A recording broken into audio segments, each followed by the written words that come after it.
организации, го прашавме членот на ВМРО ДПМН, реформаторот Петар Богоевски, колку ова сонце е дел од идентитетот и историјата на македонскиот народ и на историското ВМРО. Мојот идентитет е ВМРО. Целосно. Се поистоветувате со овој? Не, никогаш не сум се поистоветувал. Има два клучни елементи за тоа. Прво, мораме да имаме разбирање за тие луѓе, бидејќи независноста на републиката, на Македонската република беше промовирана по тоа знаме.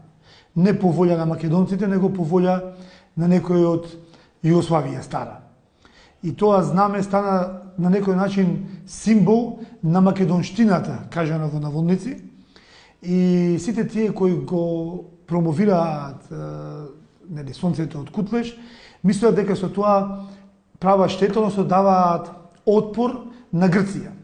А всушност си прават услуга на Грција, односно ја шират грчката пропаганда во Македонија. Богоевски вели дека сонцето од Кутлеш нема ништо заедничко со внатрешната македонска револуционерна организација. Напротив, ВМРО-стите војувале против тие кои ширеле пропагандата за големиот Александар Македонски. Од една страна Чакаларов, представникот на ВМРО, лидерот на ВМРО во Егејска Македонија, од друга страна Каравангелис, представникот на грчката пропаганда или мегали идејата на Грција. И двајцата крвни непријатели, едниот тврди дека ние сме потекнуваме од нашата преродба, дека ние сме од браќата Кирил и Методи, дека ние сме посебен идентитет и дека ние македонците имаме право на таа земја, а Каравангелис вика, вие сте одродени славофони грци, вие сте чедан на Александар Македонски на Филип.